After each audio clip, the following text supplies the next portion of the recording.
ça, j'espère que vous ne vous demandez pas pourquoi que j'aime pas l'hiver. En fin de compte, je la déteste. Écoutez, avant d'aller plus loin, je voudrais tous vous remercier parce que je ne sais pas si vous savez, mais le 9 janvier, nous avons atteint le 500 000 vues, le demi-million de vues. Hey, vous ne savez pas comment je suis content de ça.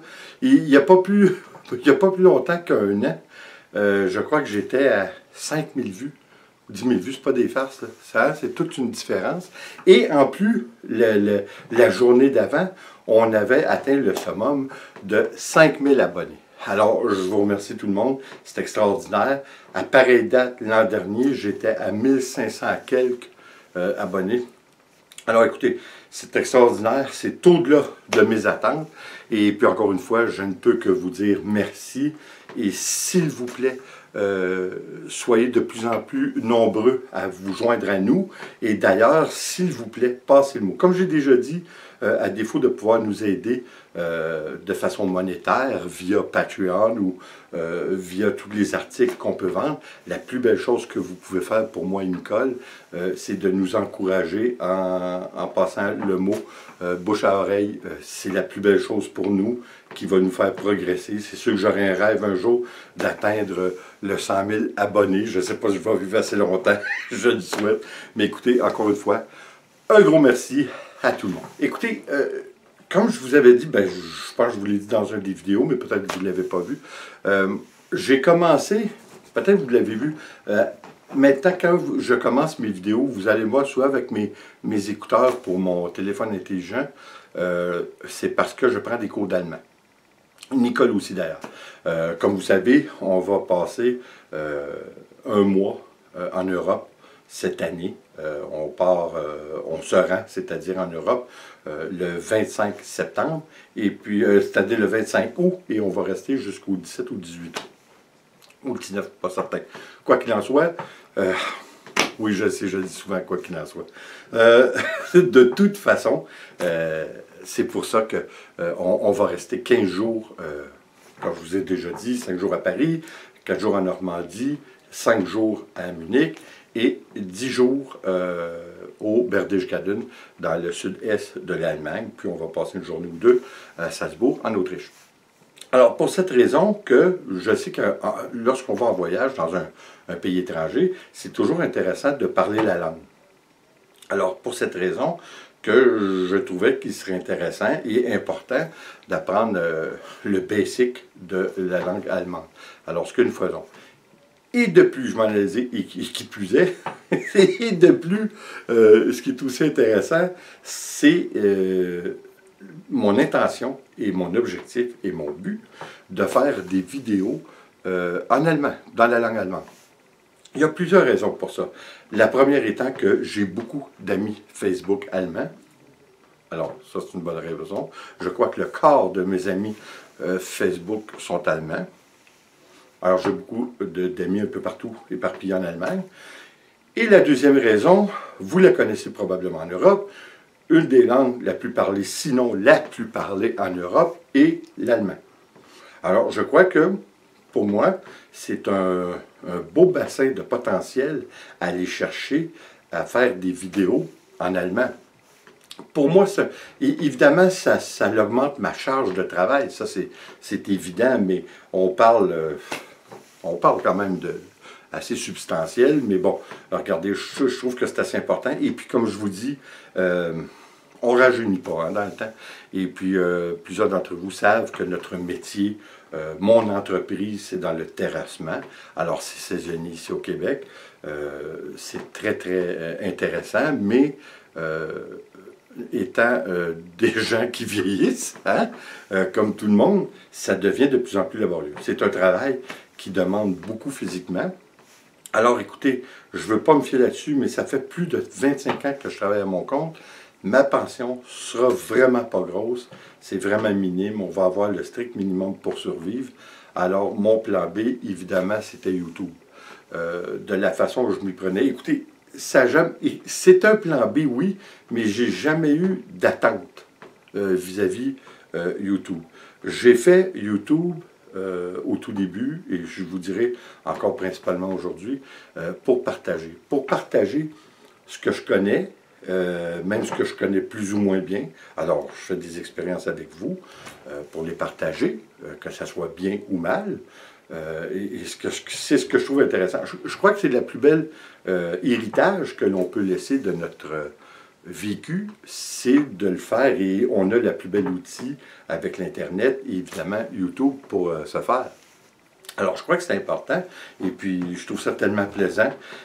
Et encore une fois, j'espère que vous allez le trouver aussi. C'est pour cette raison que je crois qu'en allant m'infiltrer dans la langue allemande avec YouTube, probablement, mais en fait probablement, je sais que pour avoir fait des petites recherches sur YouTube, il n'y a pas beaucoup de choses qui se font en allemand.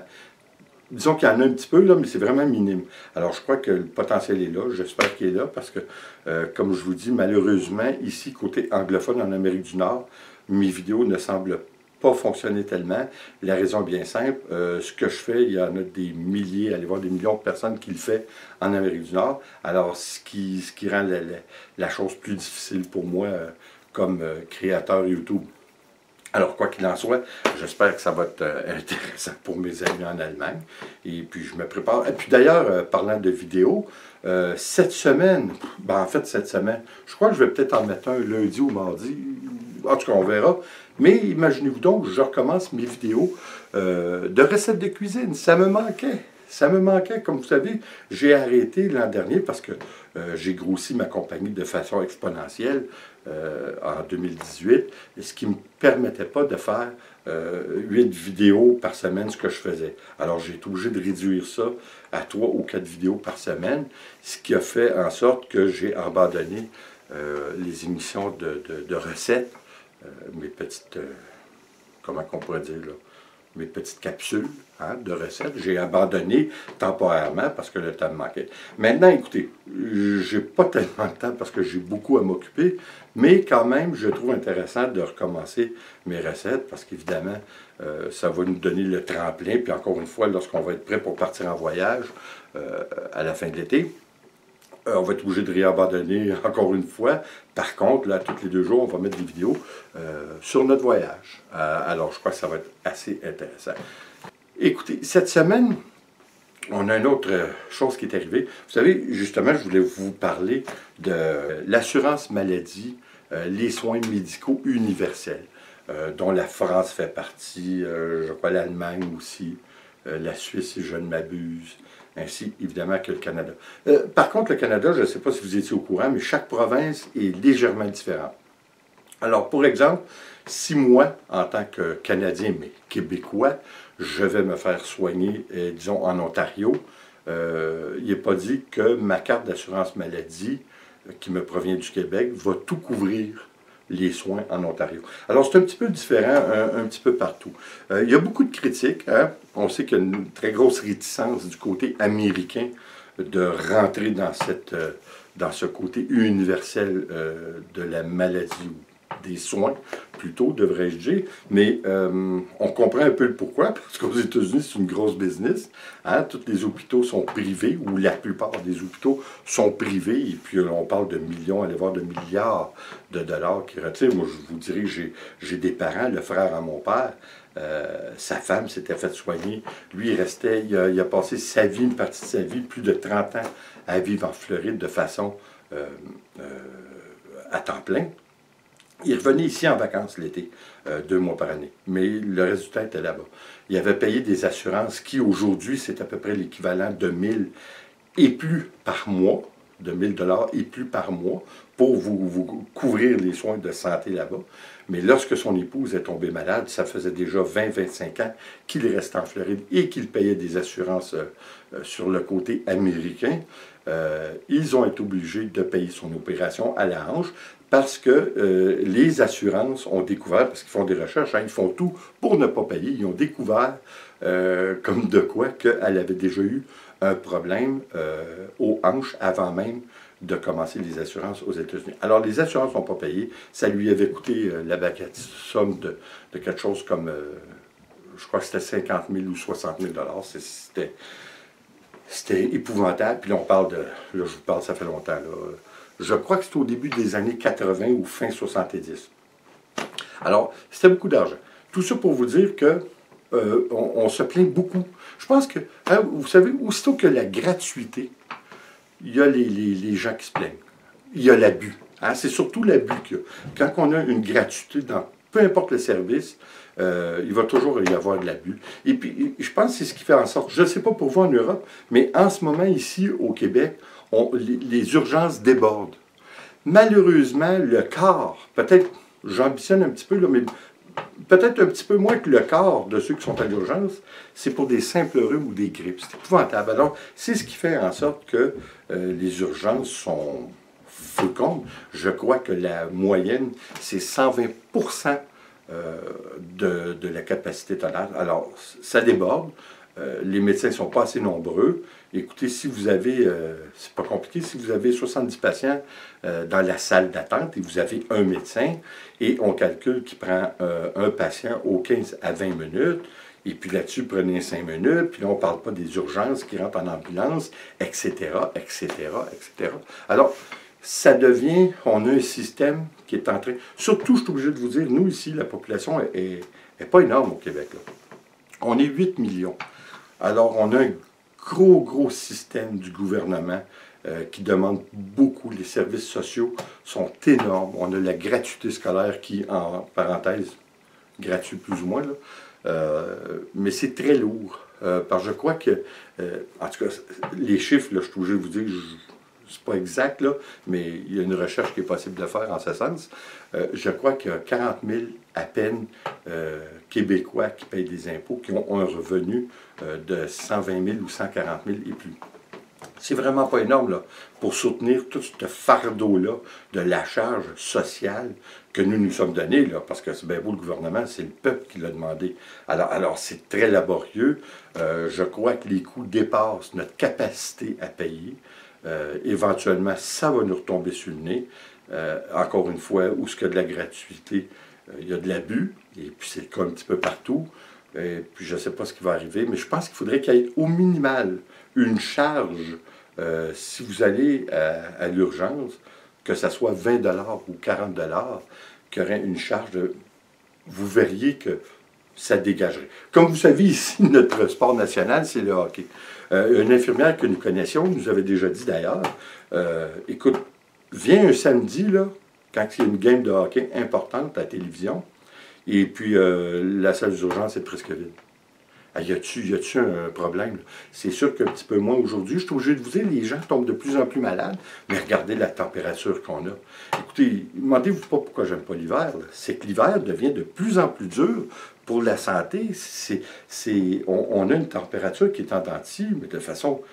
Écoutez, il y a 2 jours, la température, on était à +1, +2. Aujourd'hui, avec le facteur du vent, on est à -26.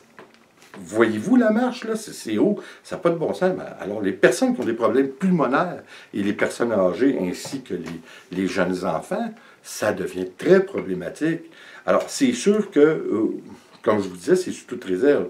Les gens, c'est pas tout le monde qui va à l'urgence pour un rhume ou une grippe pour rien. Il y en a que, oui, ça peut aboutir en pneumonie, en pleurésie, et aller voir tout ce que vous voulez. Alors, oui, c'est un problème. Tout ça pour vous dire que Nicole s'est fait opérer lundi parce qu'elle avait un doigt gâchette. Je ne sais pas si vous savez c'est quoi un doigt gâchette, là. C'est lorsque le doigt vous reste comme ça, puis il y a de la misère à déplier. Et puis ça, ce qu'ils ont fait, c'est qu'ils ont coupé. C'est comme un nerf qui vient...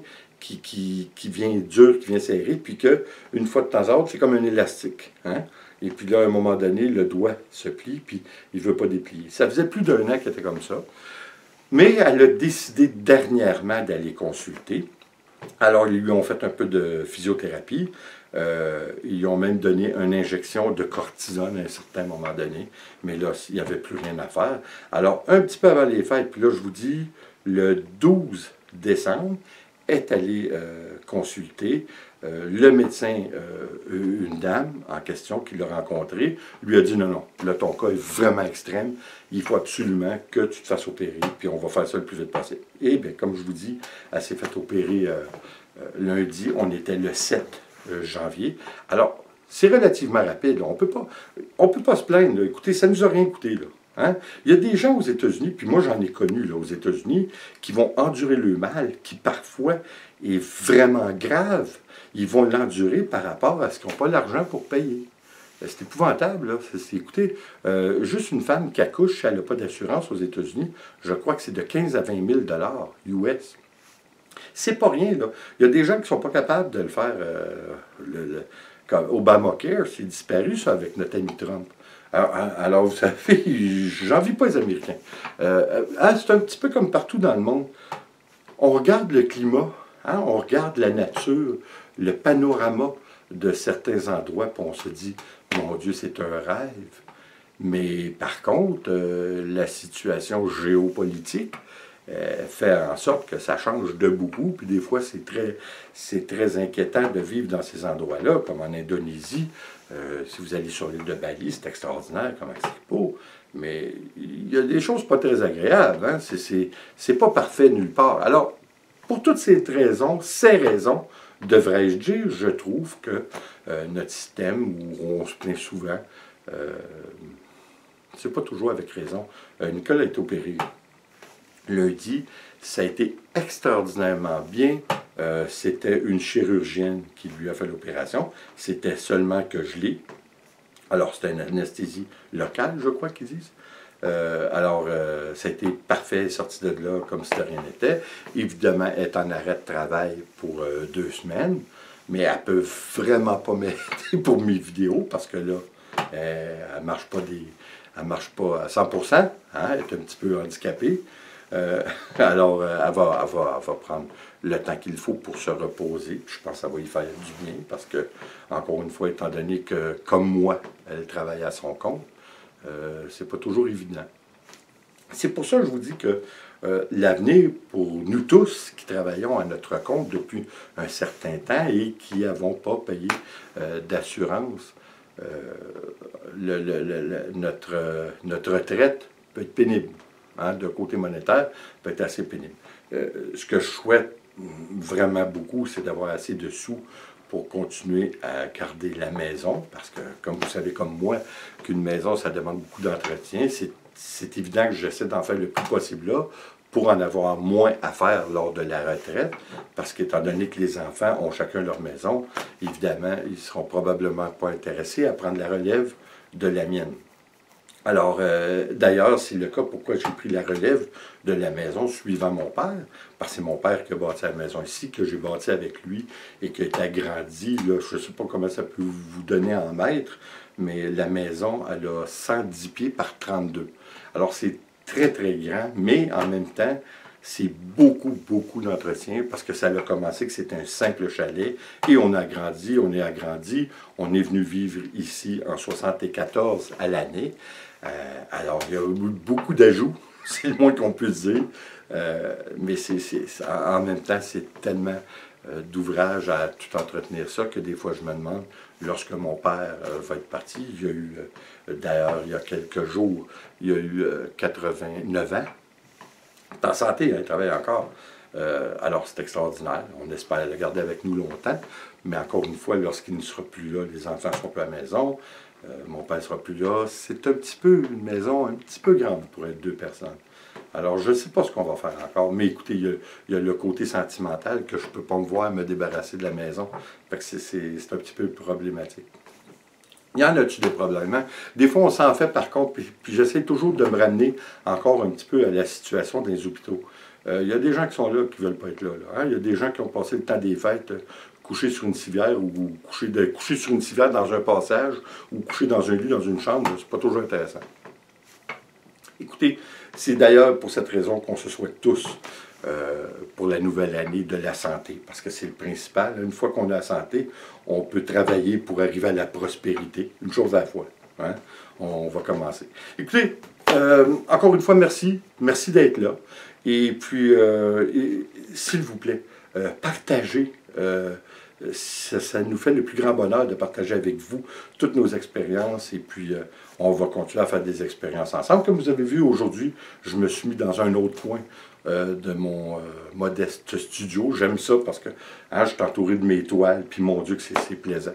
Alors, écoutez, encore une fois, merci d'être là. J'espère que vous allez revenir. Et puis, vous allez voir, on a encore des toiles qui s'en viennent très intéressantes. Puis, à ne pas manquer nos petites capsules de recettes qui vont être, je crois, assez intéressantes. Alors là-dessus, merci d'être là. Et comme toujours, s'il vous plaît, abonnez-vous, laissez un commentaire et partagez. C'est toujours apprécié. N'oubliez jamais, si vous ne vous abonnez pas, le petit hamster que j'ai dans mes mains, petit hamster transparent, risque de mourir.